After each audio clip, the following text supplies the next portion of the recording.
Esta es la circular roja emitida el pasado 27 de mayo por la Policía Internacional, Interpol, en contra del expresidente ecuatoriano Yamil Maguad Wit.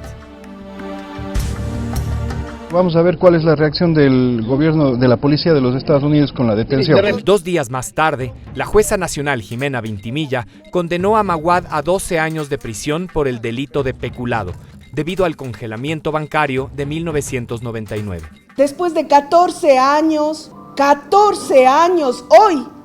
hoy 29 de mayo de 2014, hemos dado inicio a cerrar un primer capítulo con una sentencia que todos y todas los ecuatorianos esperábamos. En su defensa, Maguad, quien radica en Boston, Estados Unidos desde hace 14 años, emitió un boletín donde afirma que el juicio obedece a una persecución política de odiadores profesionales y por lo tanto sería nulo. En el texto, Maguad dice, entre otras cosas: se me juzga por haber firmado un decreto ejecutivo, el decreto ejecutivo que congeló los depósitos bancarios en todo el sistema financiero. Tuve la valentía de tomar decisiones impopulares, lo hice obligado por las circunstancias. Tomé la decisión de congelar cuando todas las medidas de las autoridades monetarias no habían surtido el efecto esperado y la economía entró en hiperinflación. Congelar los depósitos era la única forma para salir de ella. Yo no causé la crisis. La crisis estaba armada como una bomba de tiempo y me estalló en las manos desde que asumí la presidencia, como hubiese estallado en las manos de cualquier otro presidente de la República. Para comprender mejor este problema, recordemos los convulsos días que se vivieron antes y después de estallar una de las peores crisis en la historia contemporánea del Ecuador. Doctor Yamil Maguad Wit, ¿jura usted por su honor cumplir y hacer cumplir la Constitución? Sí, juro. Yamil Maguad asumió la presidencia el 10 de agosto de 1988. Una de sus primeras y más relevantes actuaciones fue la firma de la paz con el Perú, que puso fin a décadas de conflicto. Sin embargo, pronto la atención del país se posó en la crisis financiera que terminaría por derrocar su gobierno. El país vive una crisis sin precedentes. El día lunes de la presente semana amanecimos con una noticia insólita. Se habían cerrado los bancos por orden del gobierno. El miércoles y el jueves de esta semana, los sectores sociales y sindicalizados declararon una huelga nacional. El gobierno decretó estado de emergencia y, amparado en eso, el presidente Maguad dictó el jueves por la noche una serie de medidas que han golpeado duramente al país. La gasolina subió de 8.000 a 23.000 sucres en números redondos, 165% de alza. Las cuentas fueron congeladas en los bancos, tanto en dólares como en sucres. Todo esto ha descalabrado la vida de todos y la gente comienza a ingeniarse los modos más inverosímiles para subsistir. No he comido nada, me he tomado un jugo nada más y a mis hijos no les he dado de comer porque no he vendido absolutamente un medio, porque todo está subido, no podemos vender, no podemos dar de comer a nuestros hijos. Se come pero ya el arroz nada más que puro, ya no se puede comer con la carne, ya no se puede comer con el pollo. Inclusive se ha llegado a proponer que se vendan algunas joyas de la iglesia para dar de comer a los pobres. Es una propuesta que va en la línea absoluta del Evangelio. Si es un crimen el que está ocurriendo, entonces es un pecado, estamos en estado de pecado. La avenida Francisco de Orellana en la ciudad de Guayaquil es el escenario donde se encuentran estos imponentes edificios de las casas matrices de los principales bancos del Ecuador. Y aquí todos los días se habla de la profunda crisis del sistema financiero nacional. Los que deben dar un buen ejemplo están dando mal ejemplo ellos. Esa es la calamidad del pueblo, papá. Ellos son los verdugos del pueblo. Toda la vida tenemos que ser sirvientes de ellos. Yo lo digo porque tengo un pocotón de nietos. Qué pena que me da de mis nietos. Yo ya mismo me carga el diablo, junto a mí. Pero el feriado y el congelamiento de los dineros en los bancos, más que una causa, parece un síntoma de la tragedia nacional que vivimos y que se siente en las calles, en donde cunde una desesperación generalizada. Nunca en mi vida, yo soy una persona mayor, ¿no? Nunca en mi vida, en los años que tengo, hemos estado en esta crisis como estamos ahora, con estos banqueros y con el presidente. La gente aquí no tenemos, somos pobres. Nosotros, la gente pobre, somos los más afectados, los que no tenemos ni para la papa. porque el pueblo ecuatoriano nos estamos muriendo de hambre. ¡De hambre, señor! El país vivió esta semana una de las más dramáticas de su historia reciente. El alza descomunal de la gasolina de 8.000 a 23.000 sucres en números redondos provocó el paro de los transportistas que sitiaron las ciudades. Y también el paro de los indígenas que bloquearon las carreteras. El país se paralizó y los mercados quedaron desabastecidos. El pueblo enardecido quemó un vehículo militar al sur de Quito y la gente no retrocedió ni aún ante los militares que disparaban al aire. Quizás lo más rescatable en medio de tanta violencia fue que no hubo un solo muerto que lamentar por la actitud prudente tanto de las Fuerzas Armadas como de la ciudadanía. La crisis provocó el cierre del 70% de las instituciones financieras del país.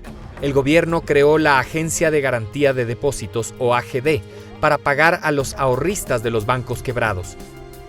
La hiperinflación se disparó, así como la devaluación del sucre, que llegó a los 25.000 por dólar. La crisis le costó al Ecuador al menos $8.000 millones. Miles de ecuatorianos emigraron principalmente a España y Estados Unidos para escapar de la peor situación económica del siglo. En Quito, cuando el avión se prepara para decolar, la caminata de los familiares de los viajeros hacia la cabecera sur del aeropuerto para darles el último adiós se ha convertido en una dolorosa procesión. La gente humilde, la gente pobre tiene que salir. Hay padres de familia que tienen que abandonar a sus hijos. ¿Por qué? Porque no tienen con qué darles de comer ya. Señores legisladores, este barco puede ser un Titanic si no hacemos lo que tenemos que hacer. Muchos señalaron a las contribuciones que el presidente Maguad había recibido para su campaña electoral como las responsables de que se haya realizado el salvataje bancario en el que millones de ecuatorianos perdieron sus ahorros. ¿Quién se lo ha robado? El fruto de mi trabajo honrado en 84 años.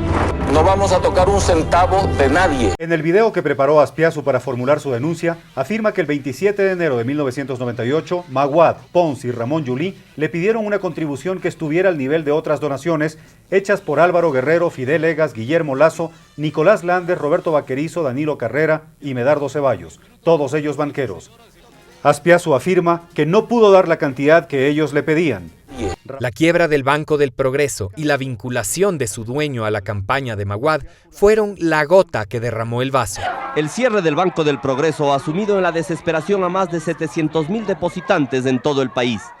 Las investigaciones llevan a la presunción de que parte del dinero de los depositantes fue a parar en empresas relacionadas con el mismo banco que obtuvieron créditos sin el necesario respaldo y que no han podido pagar.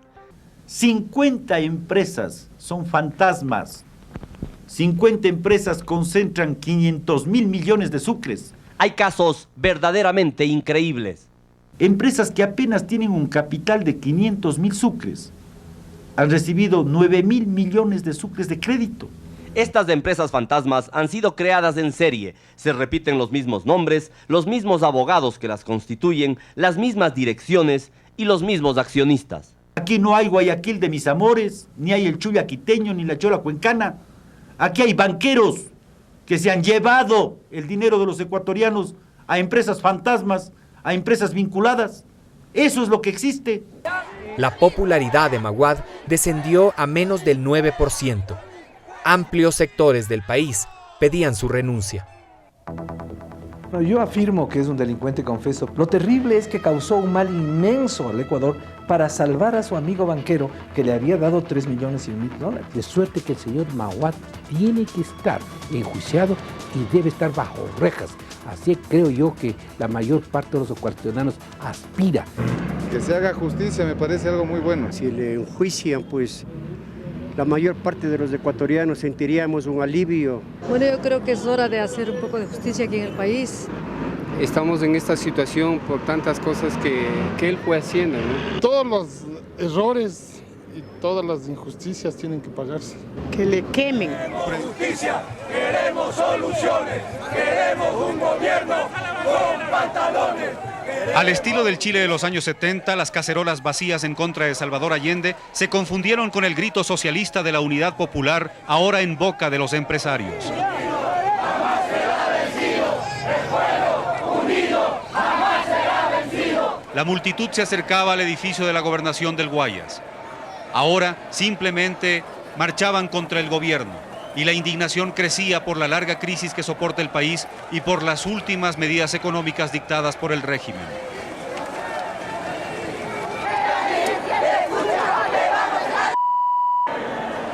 Los dirigentes llegaron y enseguida se reunieron con el gobernador del Guayas, a quien, bajo la mirada del libertador Simón Bolívar, entregaron la denominada Agenda para el Cambio. Y mientras transcurría esta ceremonia, en las calles Aguirre y Malecón, la impresionante energía de la sociedad civil contenida en una sola masa no pedía un cambio en el gobierno, sino el cambio de gobierno.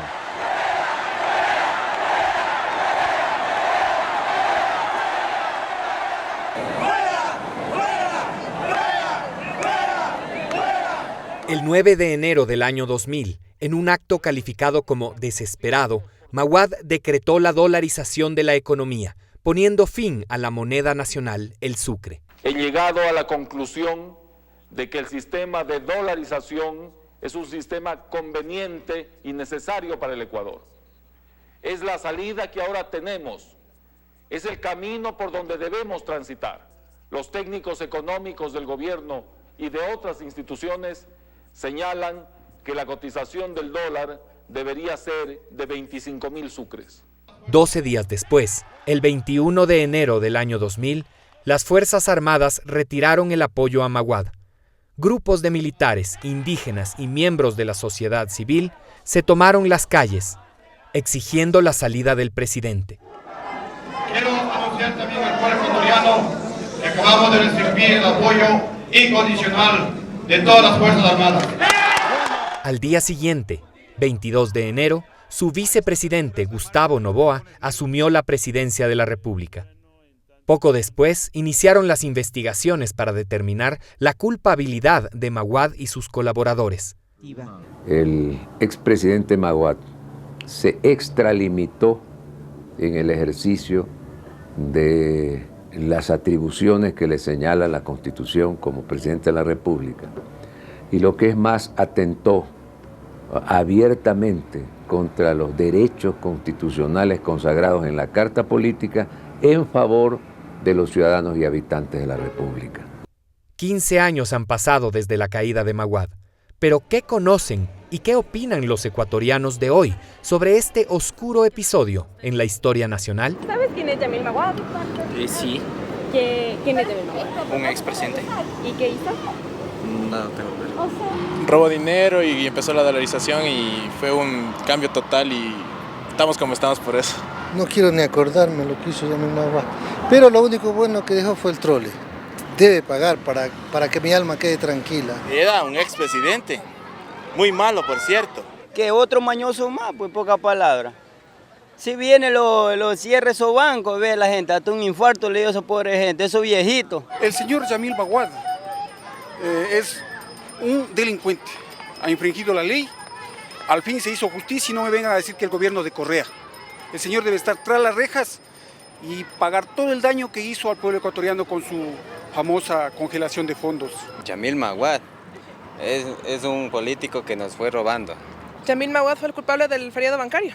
¿Qué debería pasar ahora con él? Que le metan preso. Bueno, eso lo determina la justicia. Debería asumir su responsabilidad y ser arrestado. Después de tantos años y en este contexto tiene las de perder el pobre Maguad, entonces primero deberían quitar el velo político a todo este tema. O sea, bueno, dejó al país en una crisis enorme y más que todo defendió a los que causaron esa crisis. Cambiar así trágicamente lo que fue el dólar, aunque ahora se ha recuperado el país, igual fue un cambio duro para esas personas que tenían toda su plata ahorrada. Entonces tiene que pagar por lo que hizo. Para mí, como todo gobierno, puede ser inocente o puede ser culpable. Eso lo juzga la historia.